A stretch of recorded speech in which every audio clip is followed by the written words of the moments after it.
Ladies and gentlemen, welcome to a new episode of Hot Mic. I'll be your host, Maven, and today we'll be hanging out with some of the best Call of Duty players in the land.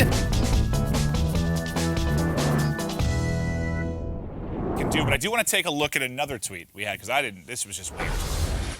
Tyler, we're referring to Abizi, eats goldfish crackers with a spoon in a bowl. So he just eats them like he's eating Cheerios? Yeah, so I'm pretty sure we're watching a leak bench. I can't remember which one, but all you hear is a spoon hitting a bowl. After he's like, I'll be right back in 5 minutes, I'm going to get goldfish. We're like, wait, did you get goldfish? Or he's like, yeah, I eat them with a spoon, I gotta keep my hands clean. I was like, what?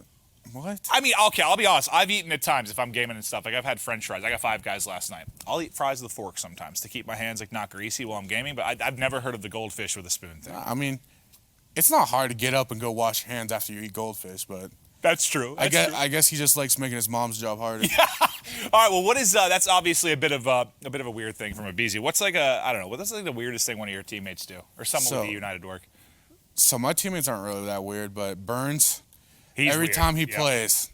puts on the sweatbands on his wrist and just goes at it. He just goes hard. Wait, he doesn't play without sweatbands on his wrist? No, he does not. Does he know he's not like a pro player anymore? He's done that since he was a pro player. Even on land. I don't know if I saw him on land doing that, I would cry. obviously there was the COD burner account that we had. Now there's been the CWL Intel account. There's been a lot of rumor and speculation that's been tossed around. Some of it sometimes taken as fact, maybe when it shouldn't be. You bumped heads with these accounts a couple of times. What's your take kind of on these, I guess, rumor and intel accounts? Yeah, I mean, I don't mind it. Like, you know, it's fun in games. Everybody's kind of like, you know, the bait and the intel and stuff. Like, I get it. It's a fun time for Call of Duty, and it's interesting because it really only happens the way it does with Roster Mania in COD. And so it's an interesting, unique thing, and I totally get it, and I'm totally cool with it. It was just the anonymous journalists that are intel accounts that are, they say credible sources. It's like, who's your credible source? Like, they don't give up their own journalistic names. They don't give up the sources' names, obviously. And so then these accounts where people take it as truth and as gospel, then it changes public perception. And it's like some of the stuff that those accounts have put out is stuff that, like, I don't even know about my own team. Yeah. So it's like, how is this getting out? Like, to you, is it like somebody close to a player or a friend of a player leaking it or whatever it is? But honestly, these accounts are fine. It was just that one specific account I had a problem with, because back, like, there was some stuff with Optic that happened, and he basically was trying to, like, blackmailing me into donating to charity, and it's like, you won't even give me your real name. You can't demand that of me.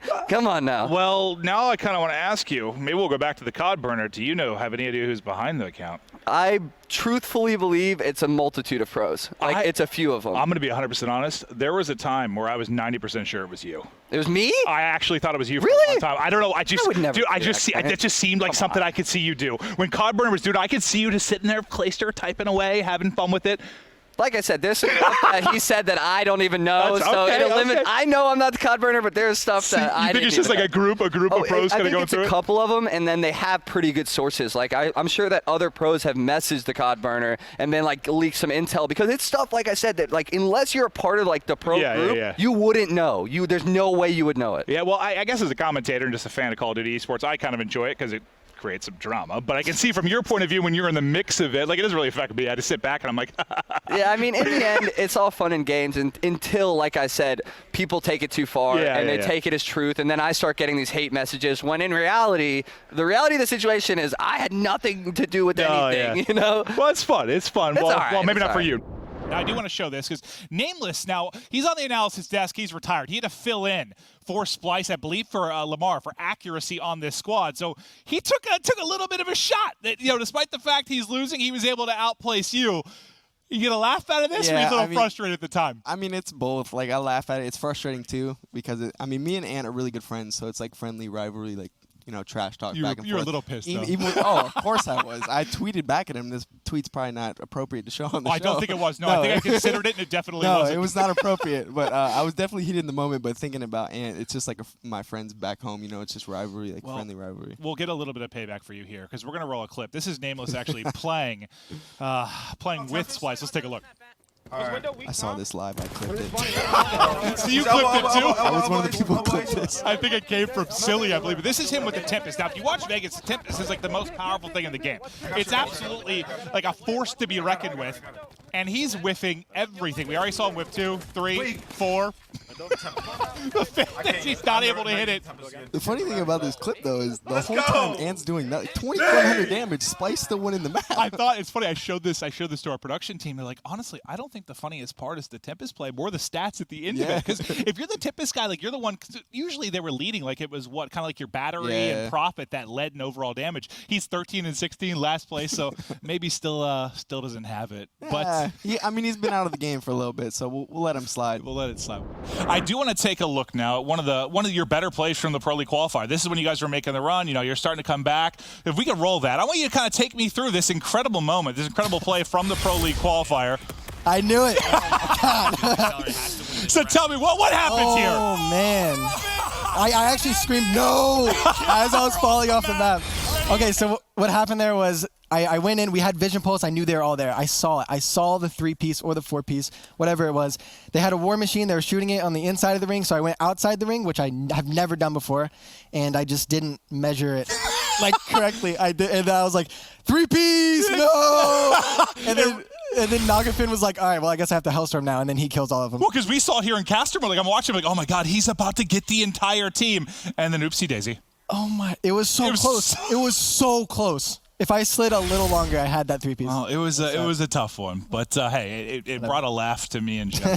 But I want to talk a little bit about UYU because you've been all over the place. I mean, you were winning a tournament with Rise, like MVP. You were on Optic. You were on FaZe. You've been bouncing around, like you said. You've been dropped. You've been picked up. You've been through everything. What's it like playing for maybe an organization like UYU that's more of like I guess you say, up and coming amateur organization now in the Pro League versus someone like an Optic or a FaZe? Any major differences? I mean, I talked about Dexerto at fourth a little bit. It's just like it's sort of depressing going from like Optic and FaZe to UYU, and I don't mean that in a negative way towards UYU. It's just that I feel like I performed to a certain level on Optic and FaZe. It's not a knock. It's just it is a different ballgame. Yeah, and I feel like I didn't deserve to be released from either of those teams. Looking back on it now with Optic, I mean, they picked up Dashy over me, who was really good. That's tough. That's tough. But then with FaZe, I didn't deserve to be dropped at all, in my opinion, and no one can convince me otherwise. All right. So to go from two top tier organizations to like an up and coming organization, which it's different. Whereas I'm building with them, whereas I joined something that was already built and had like a big fan base. Whereas like the fan base for UYU, to be perfectly clear and to be honest, is pretty much like me, like people who support me. Social following and stuff. Yeah, and I'm not even remotely as popular as I was when I was on Optic and FaZe, obviously, because like those fan bases sort of come to support you. But some of the Green Wall have carried over and supported me. So. All right, well, let's touch then on Fort Worth a little bit. So you guys get top 12. And I think it was interesting because I thought that there were going to be more doubters in the sense of since you weren't there for the Pro League, like you guys might face some adversity. But I think since the pre-land apparently went well for you guys, and I guess because you went to Vegas, no one really questioned the fact that you were probably the favorites. I think everybody had you there despite what was going on, but you still end up finishing top 12. What went wrong? A couple things went wrong. Obviously, we got the hard pool, like I was talking about earlier, and we had a slow Friday. And obviously, you play all your pool matches on Friday. You can't start slow, especially in a hard group like that. You just add so much pressure to yourself to win, so that we start slow. And the second thing is our S&D was abysmal compared to what it was at Vegas. At Vegas, we could always rely on it. What was it like? What was the scenario again? Because you had a three-way tie at 1 and 2, right? And then you needed Envy to beat Reciprocity. Like that had to have been tough. Like, what was that like to watch that go down? Yeah, so we went 0-2 in our pool. We're like, damn, we're probably not going to make it out. But then we thought about it. We're like, if Rec loses to Envy and we 3-0 United, you had a chance. Yeah, just because of the map count. Because we lost last map to Rec. Unfortunately, just it was a close series, but they ended up clutching up. Then we took a map off Envy. So like, you know what? If we 3-0 or 3-1 United, we have a good chance to make it out if Envy wins. So we're like, let's just come out with the fire against United. So we 3-0 them. We're feeling good. We're like, all right, let's go, Patty P. Like, come on, clutch up for us, right? And then we watch the match. They're down 0-2. And we're like, oh, man, we're in losers. They're down 2 on Seaside Control as well. We're like, it's over, man. And then they win the craziest round ever on round 3 of Control. Ended up winning the map. Map 4, they win. It goes map 5, round 11. I'm praying. I'm like, yo, please, Pat, Kyler, like, you guys got this. 5-5 starts. Hugh gets blooded. I'm like, oh, dude, like, it's over. Like, we're in losers. What time are we waking up tomorrow? I was like, oh, it sucks, dude. That's got to be the worst scenario when, like, you just don't control your own fate. Like, you just have to sit there and watch it. I mean, we put ourselves in that. Yeah, no, I know. But we had a that's chance. thought to be hard. Yeah, 100%. With regards to Midnight, I do want to take a look at a clip. I believe this is Jess interviewing Envoy. If we could roll that quick, and then we'll sort of chat about it. How does it feel to be the best team in your division? It's kind of crazy. We put in a lot of work, a lot of practice, a lot of like time just watching VODs and stuff, so it's rewarding right now. I'll be entirely honest. When I set up the script, I only needed to see the first 5 seconds of that. I didn't care about the rest. I cared about the part where she said Midnight is the best team in Division A. Now, you were standing by when that happened. How did that feel? Oh, I was sitting there like, what?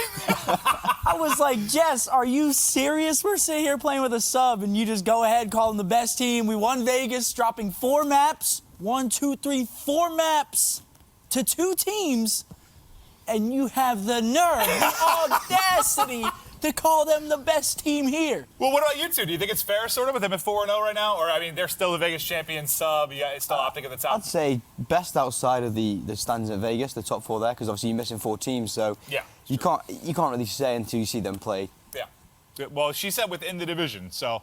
I mean, within the division, I'd say it's true other than Optic's situation. Like, they're definitely playing better than us, better than every other team that was there. But you can't, it's not fair to say that with Optic. Yeah, I know. I just thought it was funny. She said it, and I was like, my first instinct was like, scump somewhere, like, what? We were about to play. We were literally standing, like, off stage. Like, I was staring at Jess, like, we were about to play our match. And I was like, oh, my gosh. And then we won our match. There you go. Thank you, Jess. It was some fuel. It was some fuel. Thank you, Jess, yeah. The patch doesn't come out until I think Tuesday, right, with some weapon balancing. It doesn't come out until Tuesday. I believe what I've seen from like our head of PR and also from League Ops is the plan is to kind of play with the current meta right now for the first week and then change in the second week. So you guys will have Friday, Saturday, Sunday, part of Monday to kind of get prepped. But I guess I want to know what that's like for you as players, because I know you see the community talk about it. But General, we'll start with you. What's it going to be like just kind of getting ready for that switch? I mean, personally for me, I'll personally be fine because in the old meta, I was literally having to use a Mozu, I was using a Maddox, I was using, of course, the ICR. So, like, you just, as a COD player, you got to adapt to any single situation.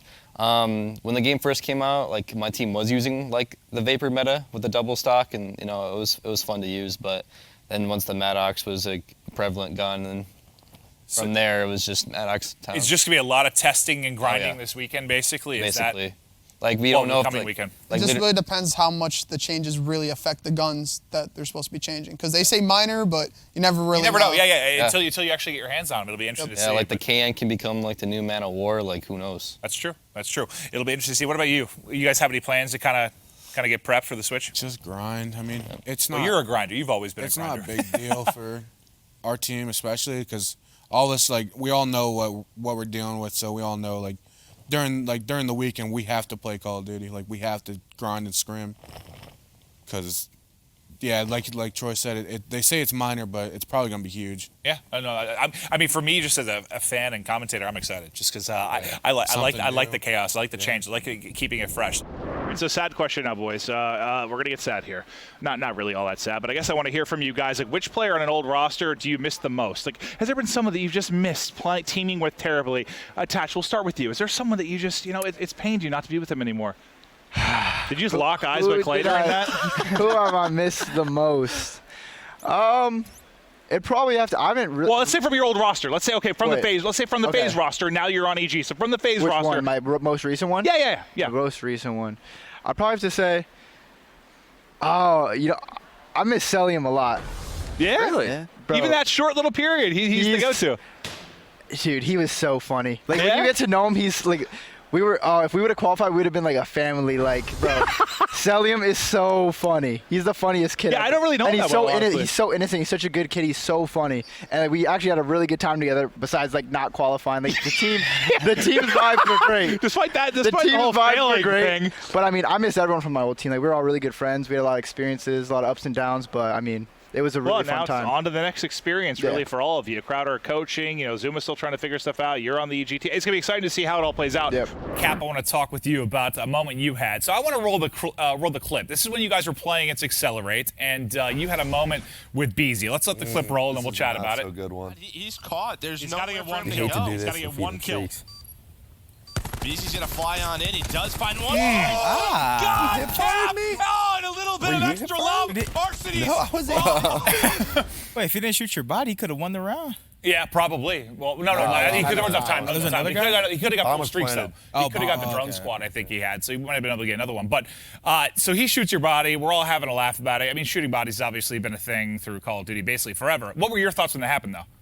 I didn't care that he shot my body. Didn't faze you? I got smoked. I'm kind of pissed he hip fired me. Incredible hip fire. But no, I mean the kill itself was just like, I just came in walking around the corner like a little burger, aiming, and he hits the dexterity slide, and like it's so hard to keep up in this game when they have dexterity hit that slide. We were talking about it earlier. Yeah, no, I've been learning that the more I play League play. I'm bad at sliding. I get smoked. But I do want to. You get the last laugh though. We get to around 11. It's funny because I asked for it. It actually happened. I couldn't believe it. So we get to the round 11. We wanted a 1v1 between you and BZ to kind of repay the love. Let's take a look at how it goes down in the final moments. As this is a big game. Game 5, round 11, you versus BZ. So you think he just funnels in, you call the lightning, he thinks he has to push you, and Cap goes clutch. You get full streaks that don't matter. So you guys were even thinking about I'm bringing the table. That was nuts. You guys pretty hyped after that, I imagine. Oh yeah, for sure. I kind of saw him on my lightning ping. He started to come to me when you pinged. Oh, so you saw that he actually started moving. Yeah, I saw he started to jump. So you could be gun up. So that's why I expected him there. But I mean, that round got like so nuts so quick because it started with Clay, like we were going for the retake, obviously, and Clay down some of the Tempest.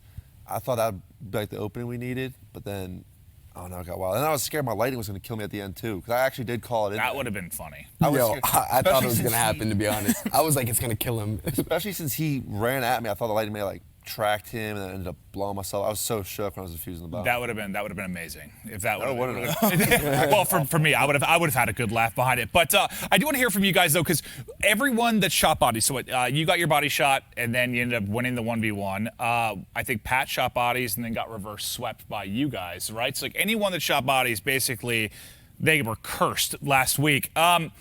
Is it just a superstition, or is it get people kind of riled up? That's kind of been a thing, though. I feel like when people have shot bodies for years now, if the series is not over and you're shooting bodies, they somehow always lose. Well, are you guys? Do you do it at all? Tim, you strike me as someone that definitely will light up a body. Nah? I mean, I've shot.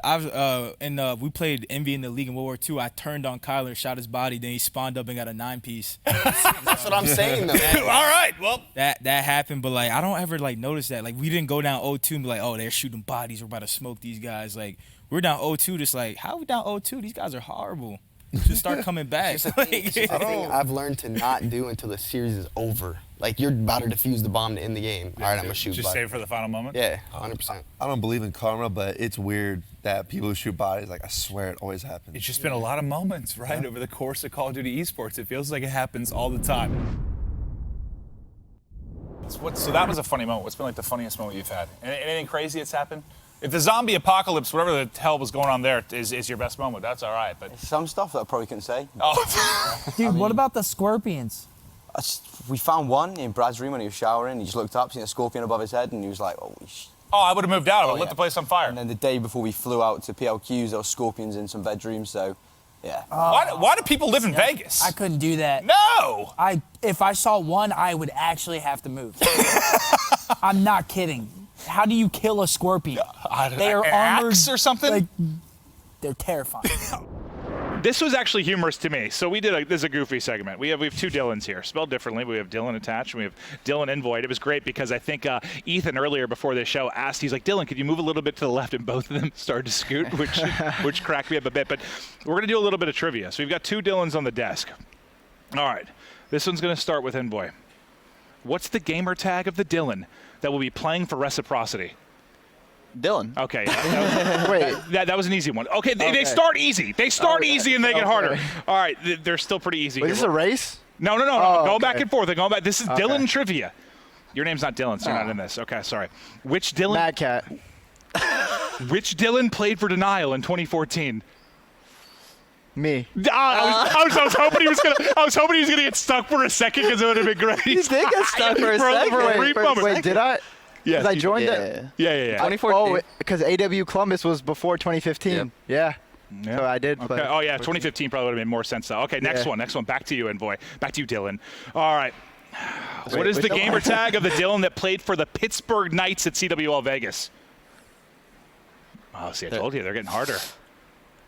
Pittsburgh I don't think Knights, there was Dylan. Oh, there was. No, you're not. No, there wasn't. No, there's not. No, there wasn't. Theory's first name is Dylan. Oh, wait, no. At Vegas. Oh, not the. Oh. I told you. I told you they were Sorry, getting harder. Dylan. Sorry. Dang. All right, Lost well, that you one. already lost, but we'll do the final question. Oh, wait, that wasn't me. No, you didn't get this right, though. This is yours. All right, so what's the gamer tag of the Dylan that played for Lightning Pandas at CWL Vegas? Mad Cat. You're the victor. Yeah. You already, I thought those were two you're gonna get stuck on, but once you said Mad Cat earlier, I was like, Well, that's honestly, I I like completely forgot about Theory's name with being Dylan. Yeah. We just went over all the Dylans and then. Yep. Well, when you guys started to do this, that's why I was actually mad that happened with Ethan when he said it, because I'm like, oh no, they're gonna start thinking about all the Dylans. They're gonna be prepped for this. But you guys missed one. All right. Well, I'm an It's idiot. definitely the most dominant 5 same name team, though, right? Imagine Dylan, if they had 5 Dylans. That squad would be nasty. That'd actually be good. I was trying to think if there's anyone else that would fall into that. Like maybe I'd have to look through all the names, but I don't know. I was on a team with 4 Dylans back in AW. What? In the amateur team, yeah. You actually had 4 Dylans on your team? Did you try to do that? First day of scrims, so you said Dylan behind you, and all of us like gunfights. It's like that's actually incredible. That's amazing. I didn't know that was a thing. All three of you guys, we talked about you guys being maniacs, sprinting around the map, but you're all kind of the young guns. Like, how old is everybody? Just 20.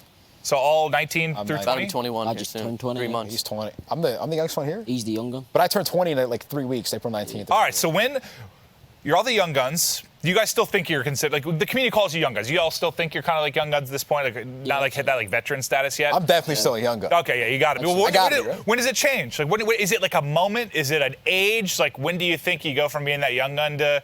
I feel like for me, it's like around like 22 or 23. That just like an age I feel thing? like even 21 still kind of young. But at the same time, not really.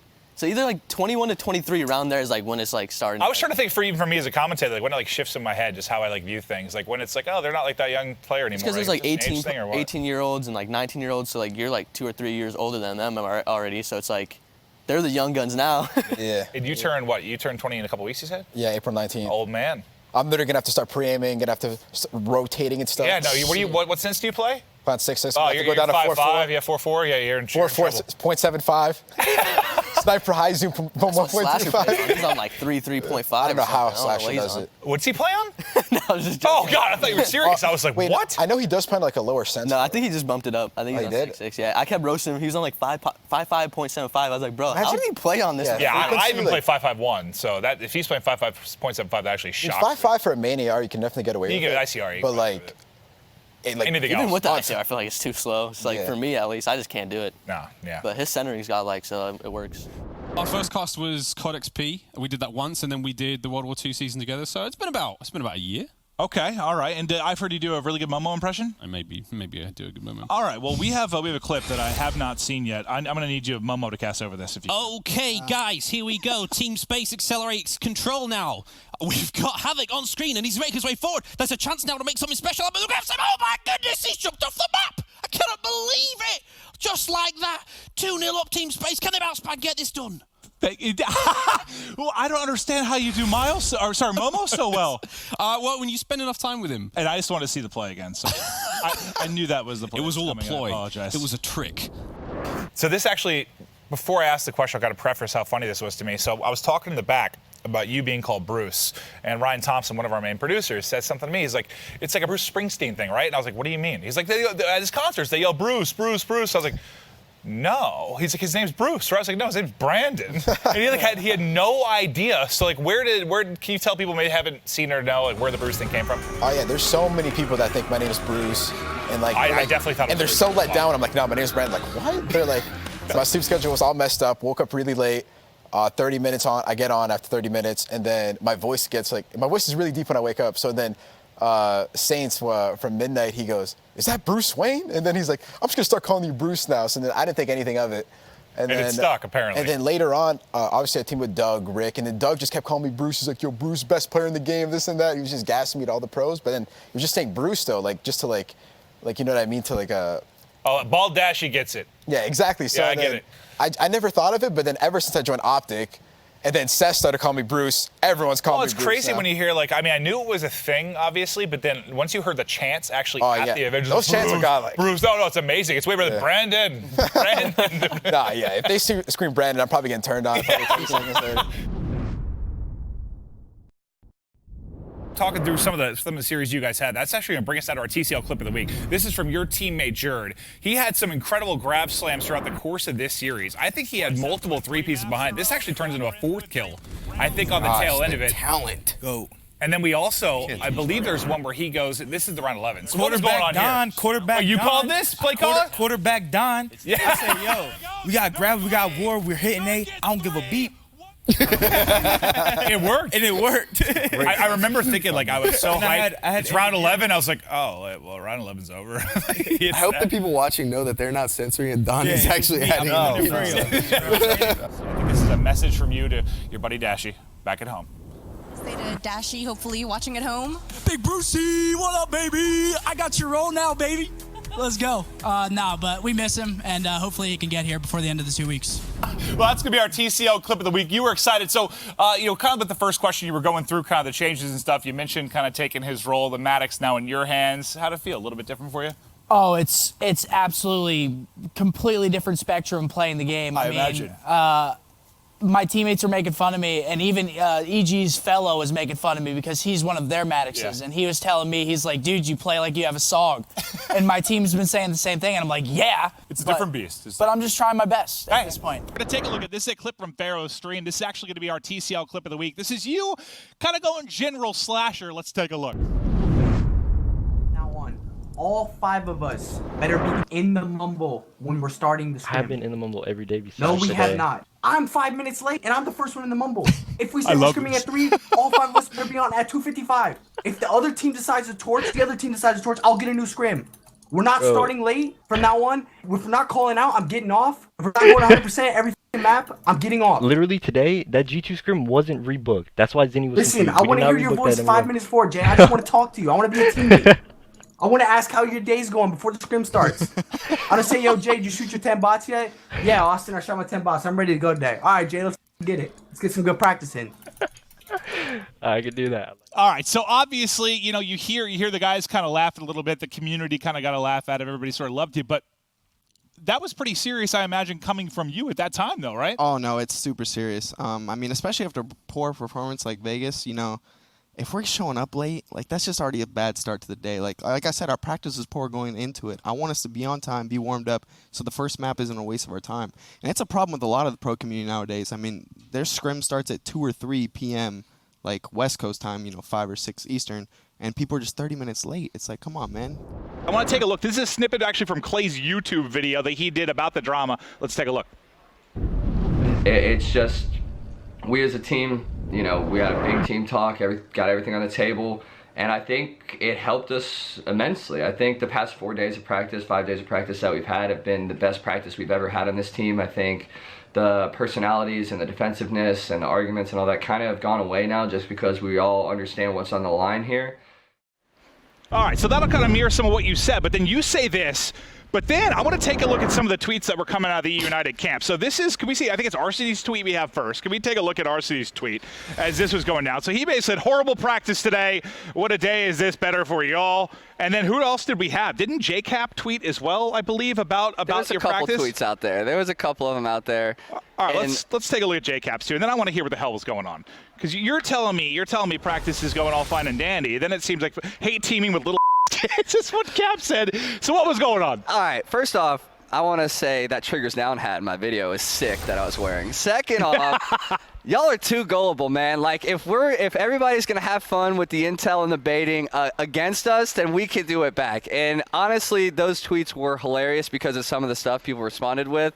I didn't take part, because I knew that some of the community was upset at the baiting from all the pros, and my teammates think otherwise. They thought it was funny. They thought it was hilarious. So just baiting the community a bit. Completely a troll. Like, I think we dropped 1 mat that day. I dropped like 5 gunships, and in all honesty, it was probably one of the best days of practice we've ever had. So let's take a look at one of the best moments from Fort Worth. This was Dashy's insane 1v3 versus United. Let's roll the clip and then we'll talk about it. 5 seconds to try and work this defuse. 1 player left standing. It's Dashy. He does get, oh my God, what a snipe. 1v1, 15 seconds to work with. Spots him, guts him. What a play from Dashy. Welcome back, Bruce. All right, right, so you guys have been struggling, but that was an insane play. No wonder I got dropped, dude. Yeah. That's tough. Is this going to be the most depressing Hot Mic episode of all time? The kid's good. At the moment, he's nasty. La da da. Shot. I'll get the big one. Thank you. Here, I'm getting a little close to you now. Oh, this is Hot Mic. Yes, it is. I feel like I look fucking fat as shit in this shirt. I don't know why. I love swearing. Dude, I'm just a handsome bald guy.